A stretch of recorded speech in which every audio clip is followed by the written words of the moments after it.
സ്വകാര്യ സർവകലാശാല ബിൽ നിയമസഭ പാസാക്കി ഇടതു സർക്കാരിന്റെ പുതുകാൽവെപ്പെന്ന് ഉന്നത വിദ്യാഭ്യാസ മന്ത്രി ആർ ബിന്ദു. സർക്കാർ നിയന്ത്രണം സർവകലാശാലകളിൽ ഉറപ്പാക്കുമെന്നും മന്ത്രി പറഞ്ഞു. ഉന്നത വിദ്യാഭ്യാസ മേഖലയിൽ കച്ചവടത്തിന് ഇടയാക്കുമെന്ന് പ്രതിപക്ഷം. കേരളത്തെ 10 വർഷം പുറകോട്ടടിച്ചെന്നും പ്രതിപക്ഷം വിമർശിച്ചു. വിവരങ്ങളുമായി വിഷ്ണു കരുണാകരൻ ചെയ്യുന്നുണ്ട്. വിഷ്ണു, സ്വകാര്യ സർവകലാശാല ബില്ലാണിപ്പോൾ നിയമസഭ പാസാക്കിയിരിക്കുന്നത്. കൂടുതൽ വിവരങ്ങൾ.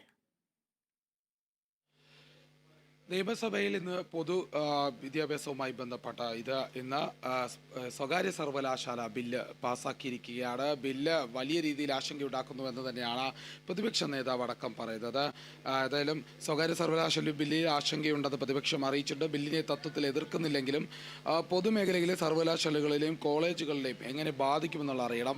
അത് വലിയ രീതിയിൽ പൊതുമേഖലാ സർവകലാശാലകൾക്ക് മുൻഗണന നൽകിക്കൊണ്ടാവണം ഈ ബില്ല് പാസാക്കുക എന്നടക്കമുള്ള കാര്യങ്ങൾ. ബില്ലിനെ എതിർക്കുന്നു എന്ന് വ്യക്തമാക്കിയത് പ്രതിപക്ഷം ആശങ്ക പറയുന്നത് ഈ